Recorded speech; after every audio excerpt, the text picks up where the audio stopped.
Assalamualaikum warahmatullahi wabarakatuh, teman-teman. Kita ketemu lagi di video ini. Sebenarnya di sini saya mau cerita dulu kenapa saya men-take down semua video tadi kan ya.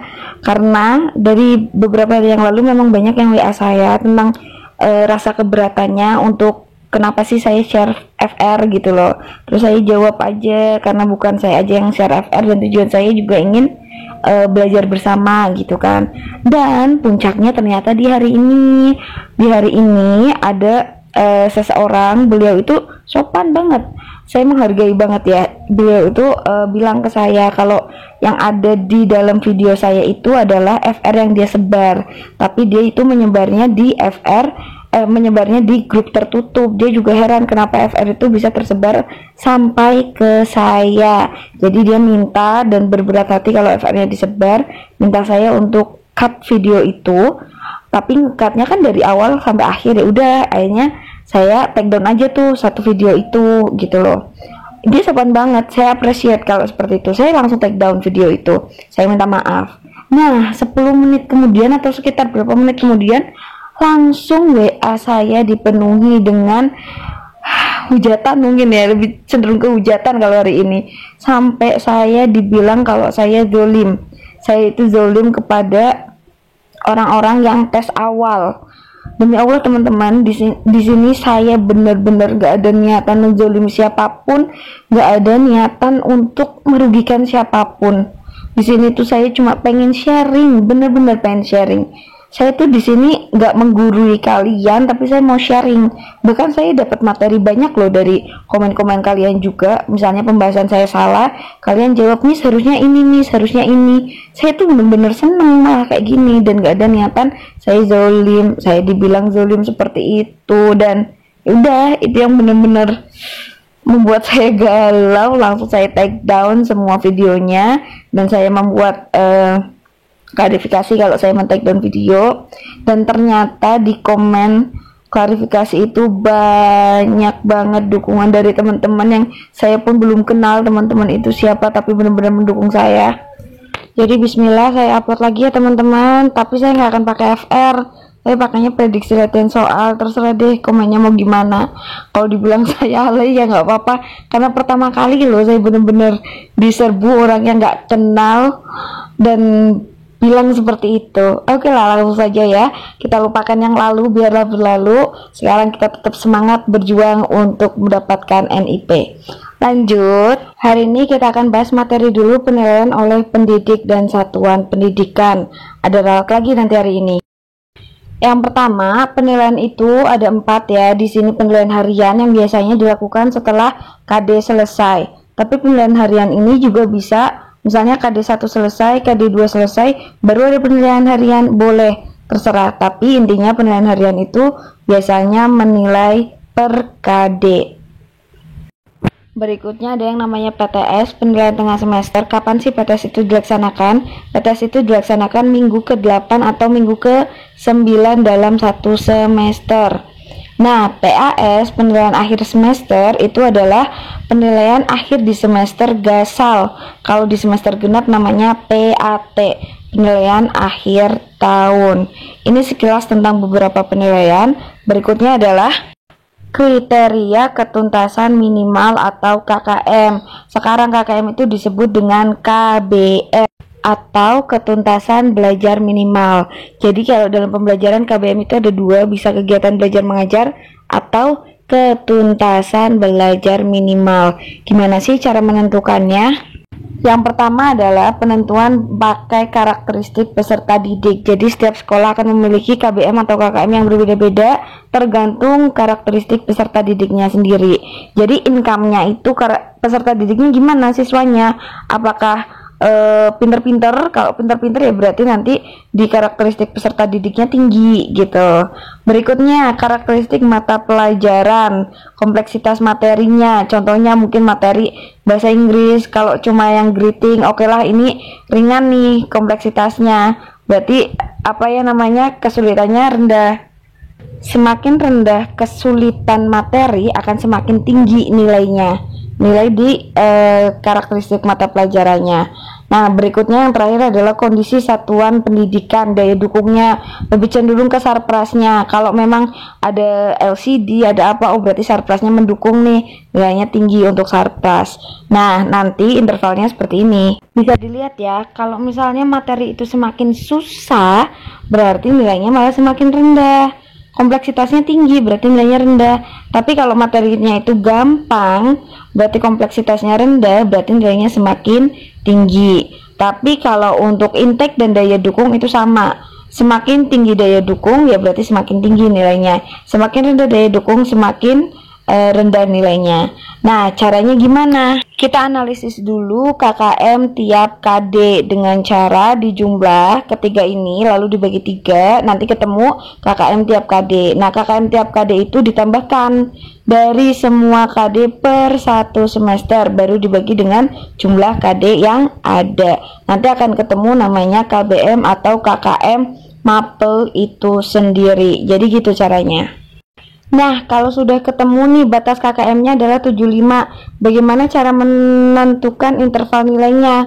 Caranya adalah nilai maksimum dikurangi nilai KKM dan dibagi 3. Contohnya di sini nilai maksimum adalah 100. Dikurangi nilai KKM atau KBM-nya 75. Jadi 25 kan? 25 bagi 3 adalah 8, berarti intervalnya adalah 8. Sehingga kita dapat tabel interval seperti ini. Kurang dari 75 berarti jelas tidak lulus KKM. Berikutnya 75 ditambah hitungannya kita tadi 8, 75 tambah 8 berarti 83, itu dibilang cukup atau batasnya KKM. Lalu berikutnya 84 ditambah 8 lagi 92 disebut baik, dan terakhir 93 sampai 100 disebut sangat baik. Gitu cara menghitung interval atau interval KKM atau KBM. Berikutnya kita akan bicara dengan penilaian sikap. Penilaian sikap itu ada 2. Yang pertama utama dan penunjang. Yang namanya utama ya dilakukan oleh guru, baik guru BK, guru mapel, wali kelas. Yang penting yang namanya utama itu dari guru. Nah, kalau penunjang itu kan dari antar teman. Biasanya kalau antar teman itu tidak dilaksanakan setiap hari, tapi minimal 1 kali per semester. Biasanya dilaksanakan itu di akhir semester kalau mau menerima rapot untuk penilaian sikap dari antar teman maupun diri sendiri. Nah, sekarang kita bicara untuk yang utama yang dilakukan oleh guru. Beda-beda waktunya. Kalau yang dilakukan oleh guru mata pelajaran itu dilakukan setiap pembelajaran. Di setiap pembelajaran guru itu mengobservasi sikap masing-masing peserta didiknya. Tapi kalau guru BK atau wali kelas, pelaksanaannya, observasinya itu biasanya dilakukan di jam di luar pelajaran gitu, atau bisa dilakukan di jam pelajaran jika ada informasi yang valid. Contohnya salah satunya laporan nih ke guru itu akan masuk ke situ, ke dalam jam pelajaran dan mengobservasi langsung. Oh iya, ternyata informasi laporan tadi benar nih, siswa ini begini sikapnya, begitu, seperti itu. Nah, penilaian sikap itu dilakukan dengan beberapa instrumen. Yang pertama adalah observasi. Observasi itu bisa tertutup, bisa terbuka. Nanti setelah ini akan saya beri contoh. Observasi tertutup itu biasanya komponennya apa aja sih, pertanyaannya apa aja, kalau terbuka apa aja perbedaannya gitu. Yang kedua adalah jurnal penilaian perkembangan sikap. Nah, jurnal ini biasanya kalau wali kelas itu 1 jurnal untuk 1 kelas. Guru mata pelajaran 1 jurnal itu untuk setiap kelas yang diajarkan. Nah, kalau untuk guru BK 1 jurnal itu adalah untuk setiap kelas bimbingannya. Biasanya sih yang dicatat itu adalah anak yang nakal banget, baik banget. Tapi kalau anak yang biasa-biasa aja atau biasalah gitu ya, jarang ada yang dicatat untuk masuk jurnal penilaian. Nah, ini dia contoh observasi tertutup. Nah, kalian bisa amati teman-teman, yang namanya tertutup itu guru menilai sendiri gitu loh. Jadi datanya guru aja yang tahu. Tapi kalau observasi terbuka itu nanti bisa semua orang tahu, tidak cuma guru gitu. Nah, ini untuk yang observasi terbuka, bisa cek sendiri. Berikutnya, penilaian sikap juga bisa didapatkan dari penilaian diri sendiri atau penilaian antar teman yang dilakukan. Tadi saya sudah bilang minimal 1 kali per semester, bisa dilaksanakan di akhir semester.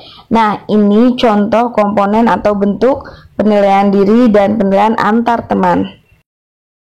Nah, ini adalah tabelnya, bentuk pertanyaannya, tapi ingat di atas tabel tetap harus ada identitas orang yang akan dinilai, baik di penilaian antar teman maupun penilaian diri. Nah, kalau ini penilaian diri, kalau tadi penilaian antar teman. Nah, dalam penilaian sikap, ini ada beberapa indikator sikap sosialnya. Yang pertama ada jujur, disiplin, tanggung jawab, santun, percaya diri, dan peduli. Ada 6 komponennya atau ada 6 indikator sikap sosialnya. Nanti bentuk soalnya seperti apa, nanti di akhir ya akan ada bentuk contoh soal. Ini bukan FR ya teman-teman, tapi hanya contoh soal, oke? Nah, berikutnya teknik penilaian. Yang namanya teknik penilaian itu ada tes tertulis dan ada tes lisan. Untuk langkah-langkah menyusun instrumen tes tertulis itu ada 5. Yang pertama memeriksa KD-nya dulu dan indikator. Setelah itu menetapkan tujuan penilaiannya. Tujuannya untuk apa? Jadi tujuan ini nanti akan membuat bentuk penilaian. Apakah nanti akan jadi formatif? Apakah nanti akan jadi sumatif? Seperti itu. Nah, berikutnya menyusun kisi-kisi. Setelah menyusun kisi-kisi, baru menyusun soal berdasarkan kisi-kisi dan kaidah penulisan soal. Kaidah penulisan soal apa aja nanti kita bahas. Berikutnya terakhir adalah menyusun pedoman penskoran atau dinamakan rubrik penilaian.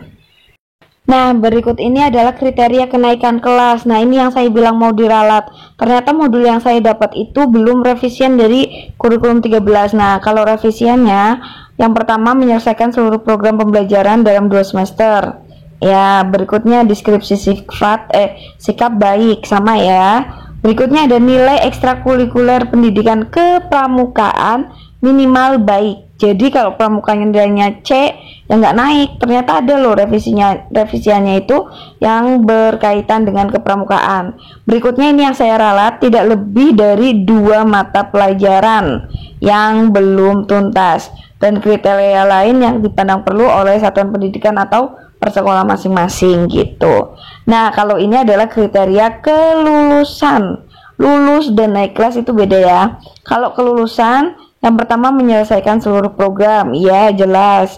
Berikutnya B, memperoleh nilai sikap atau perilaku minimal baik, sama dengan kenaikan kelas.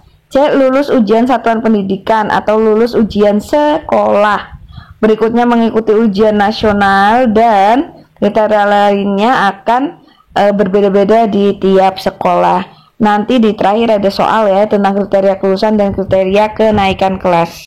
Nah, bagaimana sih merencanakan penilaian hasil belajar oleh setiap sekolah? Yang pertama, sekolah itu harus menetapkan KKM, lalu menyusun kisi-kisi, berikutnya menyusun instrumen, lalu analisis instrumen tersebut dulu, baru melakukan penilaian, lalu diolah, dianalisis, diinterpretasikan hasil penilaian tersebut, dan melaporkan hasil penilaian.